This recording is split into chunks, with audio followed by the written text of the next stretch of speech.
प्रभु में मेरे प्रिय मित्रों, परमेश्वर की जीवित उपस्थिति में आपका स्वागत है। बाइबल बताती है यूहन्ना 3 अध्याय के 16 पद में, क्योंकि परमेश्वर ने जगत से ऐसा प्रेम रखा कि उसने अपना इकलौता पुत्र दे दिया, ताकि जो कोई उस पर विश्वास करे वो नाश ना हो परंतु अनंत जीवन पाए। प्रियो, परमेश्वर का वचन जब हम पढ़ते हैं तो हमें समझ में आता है कि परमेश्वर अपने हर एक शब्द में आज्ञाकारिता मांगता है। हाँ, वो चाहता है कि जो वचन उसके मुख से निकलते हैं, जो वचन हम बाइबल से पढ़ते हैं, हम उनके अनुसार अपने जीवन को जिए। और यूहन्ना 3:16 हमें कुछ करने के लिए उभारता है। प्रिय, परमेश्वर हमारी इच्छा के विरुद्ध जाकर कुछ भी नहीं करना चाहते। वो आपकी सहमति के साथ ही आपके साथ जाना चाहते हैं।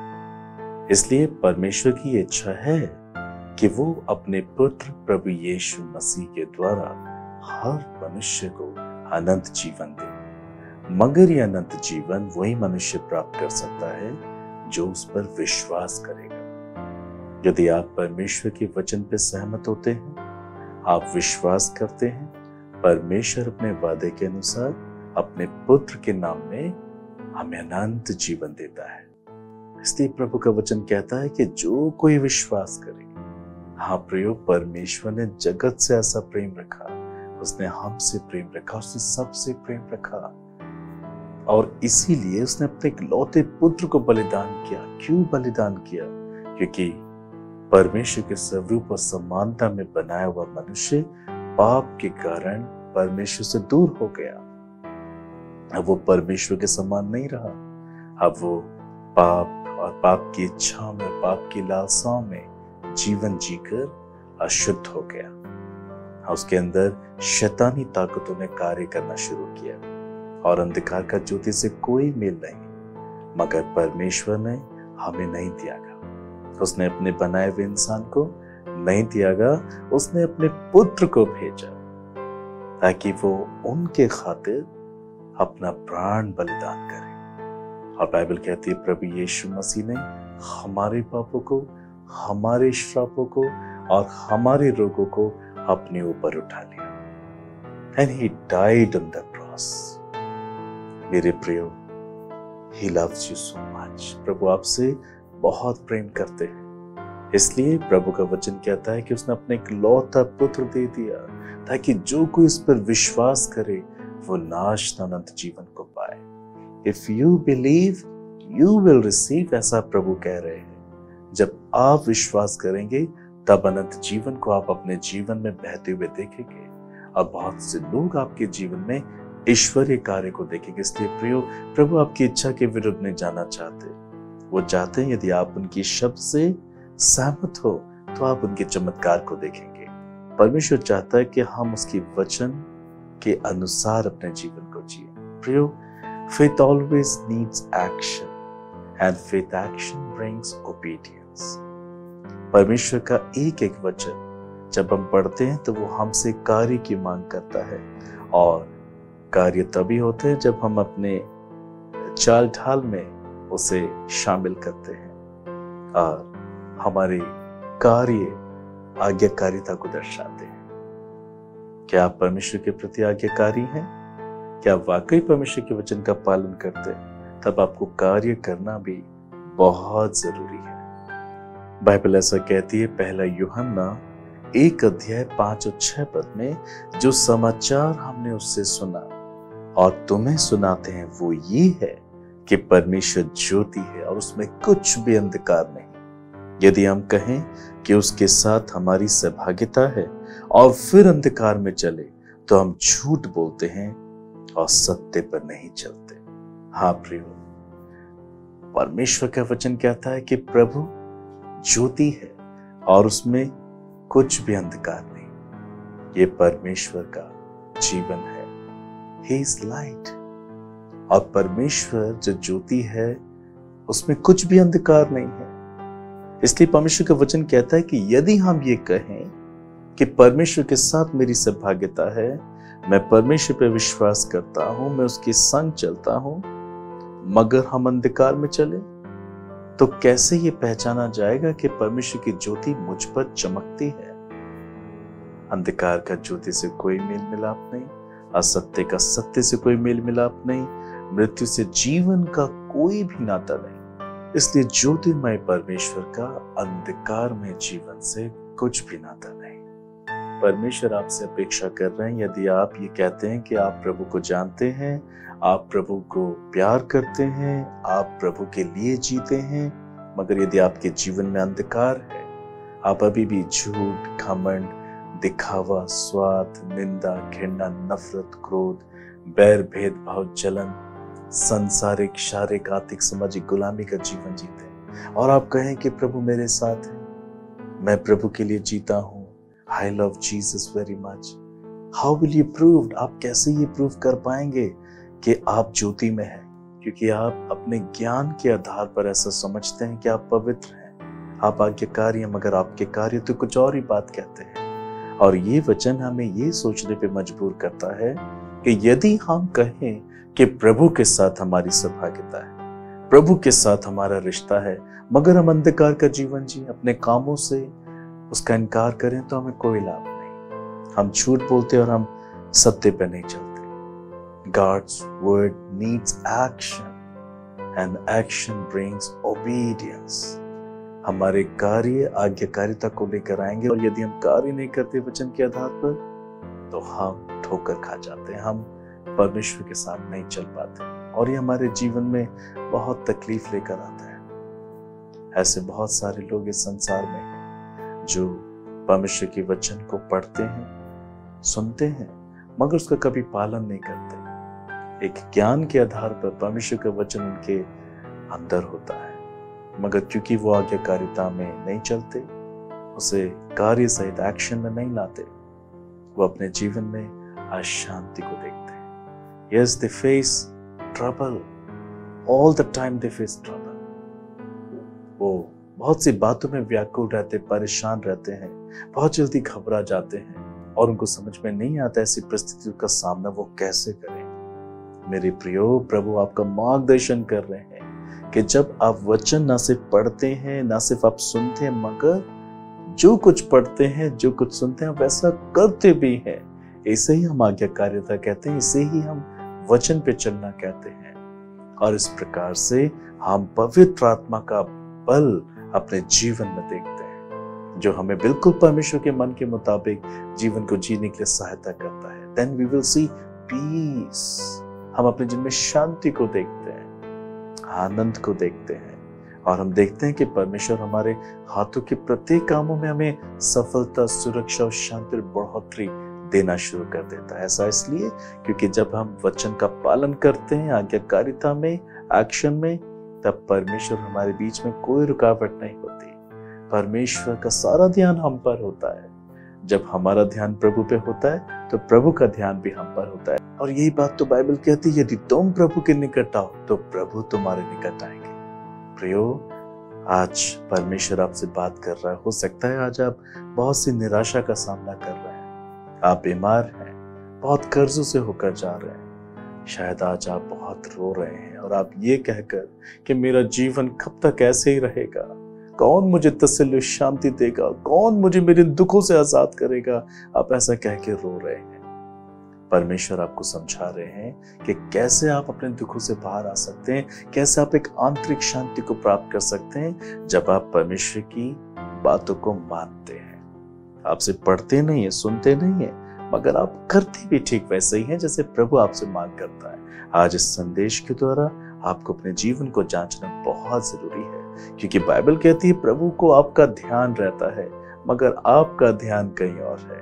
प्रियो, परमेश्वर का वचन कहता है कि वो आपको चाहता है कि आप उसकी सहभागिता करें, आप एक निर्दोष जीवन जिए, आप अपने चाल चलन में ईमानदार बने, पवित्र बने, आज्ञाकारी बने, ताकि आपके जीवन के द्वारा प्रभु की पहचान हो। ज्ञान के आधार पर प्रभु के वचन को रखना खतरनाक साबित हो सकता है, मगर आज्ञाकारिता के साथ वो हमारे जीवन में शांति और आशीष को लेकर आता है और ये प्रभु को भाता भी है। फिर जब हम इस संसार में किसी फंक्शन में, शादी में, किसी पार्टी में जाते हैं तो सबसे पहले हम एक न्यू ड्रेस खरीदते हैं, हम कपड़ों पर बहुत अधिक ध्यान देते हैं, और जब हम उस फंक्शन में, पार्टी में, उस समारोह में जब उन नई ड्रेसेस को पहन के जाना चाहते हैं तो हम इस बात का बड़ा ध्यान देते हैं कि किसी भी तरीके से हमारी पोशाक, हमारे कपड़े गंदे ना हो जाएं, हमारी ड्रेस खराब ना हो जाए।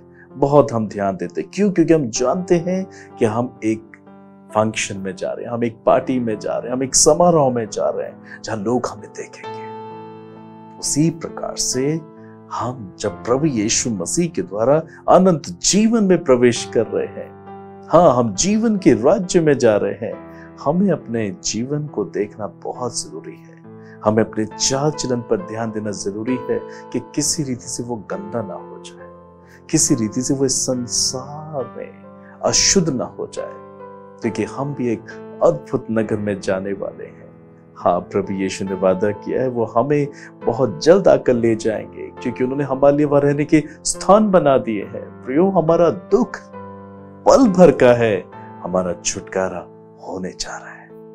मगर आप इसे मजबूत तभी कर पाएंगे जब आप परमेश्वर के दिल के अनुसार काम कर पाएंगे। आज आपके जिनमें जो भी कलेश है, जो भी परेशानियां, जो भी निराशा है, वो सब समाप्त हो जाएंगी जब आप वचन का पालन करेंगे। अब आप सोच रहे हैं कि वचन का पालन करना क्या होता है। प्रियो, जब आप बाइबल पढ़ते हैं, जब आप बाइबल पढ़ते हैं और अगर आप ऐसा पढ़ते हैं कि हमें झूठ नहीं बोलना चाहिए, तो इसका मतलब यही है हमें झूठ नहीं बोलना है। वहां पर उसका मतलब ऐसा बिल्कुल भी नहीं कि कभी कभार झूठ बोला जा सकता, फिर यह आज्ञाकारिता नहीं होती है, ये धोखा देना होता है। परमेश्वर चाहता है कि हम वचन का पालन करें। हम जो पढ़ रहे हैं, जो मनन कर रहे हैं, उसी के अनुसार हमें अपना जीवन जीना है। परमेश्वर का आत्मा हमारी सहायता करता है, सब बातों में हमारी रक्षा करता है और हमें प्रभु के मन के मुताबिक बना के रखता है। और इस रीति से we receive lot of blessings, especially we receive peace in our heart, peace in our family, and we rejoice in the Lord Jesus Christ. परमेश्वर आपको ऐसे शांतिमय जीवन देना चाहता है। इसलिए प्रियो, हमें अपना जीवन का ध्यान देना बहुत जरूरी है। प्रियो, प्राचीन यहूदियों में एक प्रथा हुआ करती थी कि जब किसी भी स्त्री की मंगनी किसी पुरुष के साथ हो जाती थी, तो स्त्री को सगाई के बाद एक विधि से होकर जाना पड़ता था, जिसमें यहूदी समाज के लोग उस एक पानी की जगह को, उस एक पॉन्ड को मिकवाह कहा करते थे। और इसमें उस लड़की को जिसकी सगाई हो जाया करती थी, वो उस पानी में जाकर डुबकी लेती थी और डुबकी लेने के बाद उसके घर वाले उसे एक पर्दा दिया करते थे। उसके चेहरे पर एक पर्दा लगा दिया जाता था और वो लड़की जब पानी में से बाहर आती थी तो उसके परिवार के लोग उसके चेहरे को एक कपड़े से कवर कर दिया करते थे। एक प्रकार का एक पर्दा उसके चेहरे पे लगा दिया करते थे और ये इस बात का चिन्ह होता था कि वो लड़की अब एक लड़के के साथ सगाई में जोड़ दी गई है। अब उसका पति ही विवाह में उसका चेहरा देखेगा और ये जो चेहरे पे जो उसके पर्दा रहा करता था, वो हर एक सार्वजनिक स्थानों में उसे पहन के जाना पड़ता था, जिससे कि सभी समाज के लोग इस बात को अच्छे से समझ जाते थे, इस लड़की की सगाई हो चुकी है और अब इसका दूल्हा ही आकर इसका चेहरा देखेगा। इसमें हमारे लिए एक संदेश है कि यीशु मसीह ने हमें अपनी दुल्हन कहा है और वो हमारा दूल्हा है और हमारी उसके साथ सगाई हो चुकी है। बाइबल ऐसा कहती है 2 कुरिन्थियों 11 अध्याय के 2 पद में, क्योंकि मैं तुम्हारे विषय में ईश्वरीय धुन लगाए रहता हूं, इसलिए कि मैंने एक ही पुरुष से तुम्हारी बात लगाई है कि मैं तुम्हें पवित्र कुंवारी के समान मसीह को सौंप दूं। पौलुस प्रभु के दास एक अद्भुत बात यहाँ पर कर रहे हैं। उन्होंने हमारी बात यीशु के साथ लगाई है। आज आप यीशु का वचन सुन रहे हैं। मैं कोशिश कर रहा हूं पवित्र आत्मा के द्वारा कि आपका रिश्ता प्रभु यीशु के साथ लगाओ। यदि आप स्वीकार करते हैं, आप अपने जीवन में आशीष प्राप्त करेंगे। इसलिए बाइबल कहती है हम मसीह यीशु के साथ जोड़ दिए गए हैं। हमारा उसके साथ एक आत्मिक विवाह हो चुका है। वो हमारा दूल्हा है और हम उसकी दुल्हन है। इसलिए परमेश्वर का वचन कहता है कि हम अब उसके हो चुके हैं, अब हमें काम करना है। जैसे प्राचीन यहूदियों में लड़की जब पानी में से बाहर आती थी, उसे अपना चेहरा कवर करना पड़ता था, जो इस बात का चिन्ह है कि वो अब किसी के साथ व्यस्त है और अब उसे पवित्रता में बने रहना है, जिससे कि जब उसके दूल्हे के साथ उसका विवाह हो वो तब अपना चेहरा उसे दिखाए। उसी प्रकार से प्रियो, पौलुस यह समझा रहे कि हमारी बातचीत यीशु के साथ लग चुकी है, अब हमें भी अपनी पवित्रता को कायम रखना है। हाँ, हमें एक पर्दा लगाना है, हमें अपने जीवन की रक्षा करनी है, हमें पाप की इच्छा, पाप की लालसा, पाप के मजे से बचे रहना है। हमें अपना जीवन वचन के आधार पर जीना, हमें उस एक रिश्ते के प्रति ईमानदार रहना। जैसे प्राचीन यहूदियों में जिस लड़की की सगाई जिस लड़की से होती थी, वो उस एक पर्दे के द्वारा इस बात का ख्याल रखती थी कि वो अपने होने वाले विवाह के प्रति ईमानदार रहेगी, अपने होने वाले जीवन साथी के प्रति ईमानदार रहेगी, जब तक कि उसका दूल्हा आकर उसे ले नहीं जाता। आज प्रियो, यही बात प्रभु हमें समझा रहे हैं कि जब तक जीसस क्राइस्ट, यीशु मसीह हमें आकर ले नहीं जाते, हमें अपने जीवन में पवित्रता का बड़ा ख्याल रखना है, हमें आज्ञाकारिता में बने रहना है। और इसी प्रकार से परमेश्वर का वचन मरकुस 16 अध्याय के 16 पद में कहता है, जो विश्वास करे और बपतिस्मा ले उसी का उद्धार होगा। हमने यीशु पे विश्वास किया, हमारी बात प्रभु यीशु के साथ जुड़ चुकी है, अब हम उसके हो चुके हैं, हमारा एक आत्मिक विवाह हो चुका है प्रभु यीशु के साथ। इसलिए हमें भी बपतिस्मा लेकर आज्ञाकारिता में स्थिर रहना चाहिए। इसलिए प्रभु यीशु मसीह ने चेलों को आज्ञा दी, मत्ती 28 अध्याय उसके 19 पद में, इसलिए तुम जाकर सब जातियों के लोगों को चेला बनाओ और उन्हें पिता और पुत्र और पवित्र आत्मा के नाम से बपतिस्मा दो। यीशु ने कहा, जाकर सुसमाचार सुनाओ, जो विश्वास कर उसको पिता, पुत्र, पवित्र आत्मा के नाम में बपतिस्मा दो। हाँ, जिसके साथ यीशु का रिश्ता जुड़ जाता है, वो बपतिस्मा लेकर अपने प्रभु के आगमन के लिए तैयार रहता है। हाँ, वो एक निर्दोष जीवन जीता है, वो एक आज्ञाकारिता का जीवन जीता है। वचन, प्रार्थना, भक्ति, संगति और जीवन के हर एक क्षेत्र में वचन के मुताबिक जीवन जीता तैयार रहता है। आज सारा संसार प्रभु यीशु मसीह के आने का इंतजार कर रहा है। ये सच्चाई है। बाइबल कहती है वो जरूर आएगा और प्रभु के आने से पहले जो चिन्ह इस संसार में घटने थे वो घट रहे हैं। इसलिए इस बात पर हम और मजबूत हो जाते हैं कि प्रभु का आगमन बहुत जल्दी होगा। इसलिए प्रियो, आप इस बात पे ध्यान दें that Jesus Christ is going to come। इसलिए प्रियो, आप इस बात पे ध्यान दें कि यीशु मसीह का आगमन अब इस संसार में होने जा रहा है। इसलिए हमें तैयार होना बहुत जरूरी है।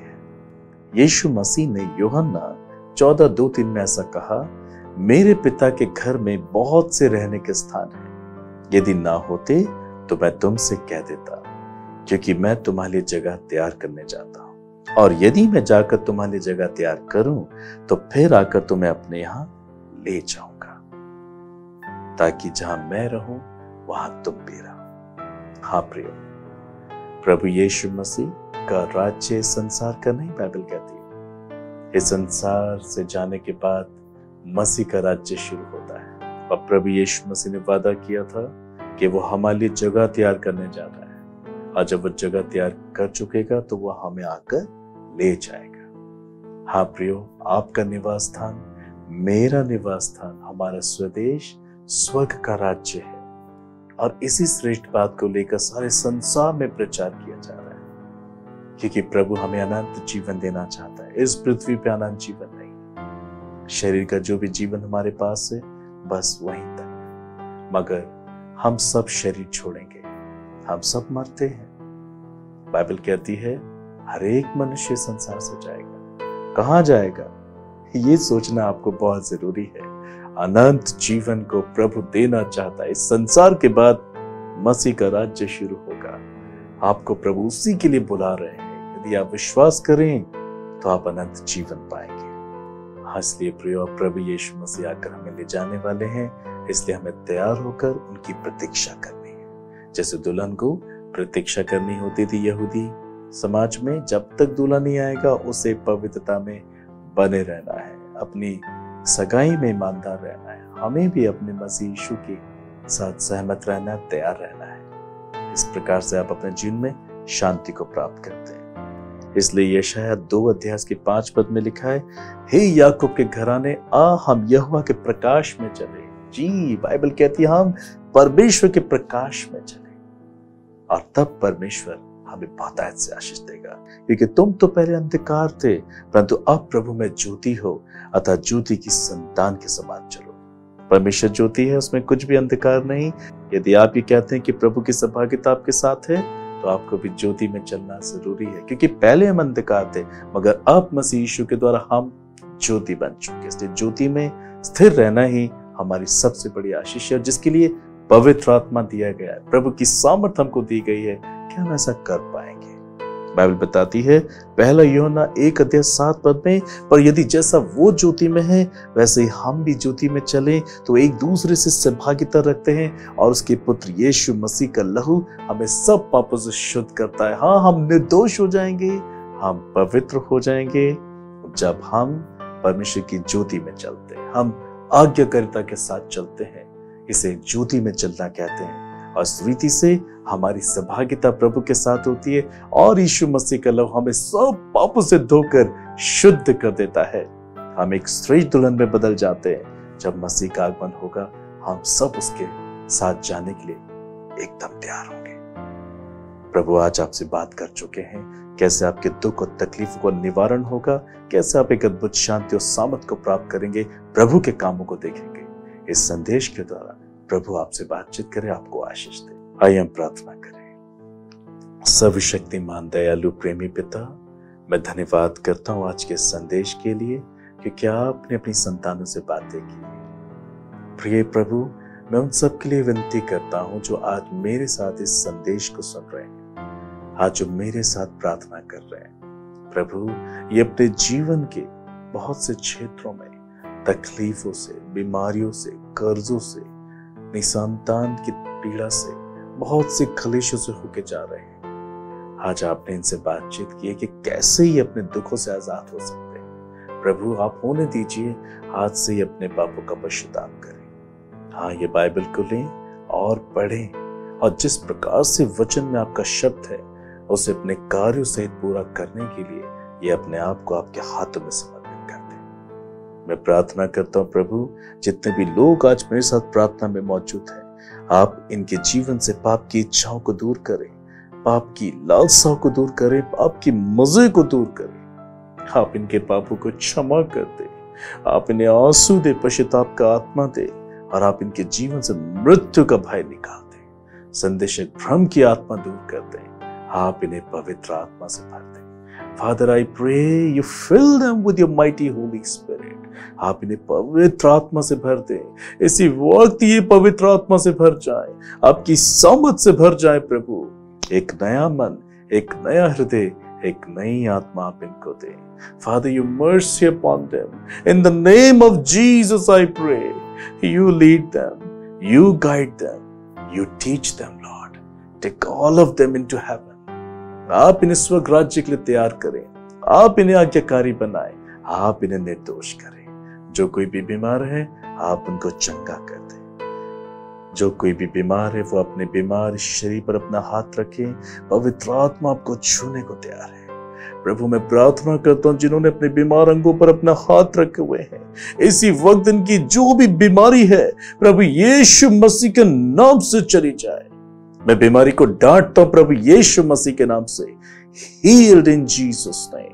प्रभु, आप इन सबको चंगा करें, आप इन्हें शांति दे। जिनके शरीर का कोई भी अंग काम नहीं कर रहा है, उनका अंग काम करने लगे। यीशु मसीह के नाम से मैं रिलीज करता हूं सामर्थ को।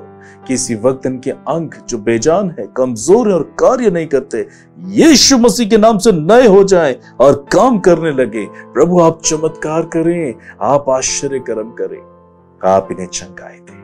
हर एक वैवाहिक जीवन को आशीष दें, फ्रूटफुल करें। Heal the husband and heal the wife, let them have fruits in Jesus name. आप इन्हें गर्भ की आशीष दें, आप इन्हें संतान की आशीष दें। आप इनके घर को बनाएं, आप इन्हें शांति दें, आप इनके जीवन में चमत्कार करें, अनंत जीवन के लिए तैयार करें। I give you all the glory. धन्यवाद प्रार्थना को सुनने के लिए। प्रभु यीशु मसीह के नाम से मांगता हूं, आमीन आमीन। प्रियो, विश्वास कीजिए, यदि संदेश के द्वारा आपने अपने जीवन को प्रभु के हाथों में समर्पित किया है, आपने न जीवन की आशा को पाया है, आप चमत्कार को देखेंगे। God bless you.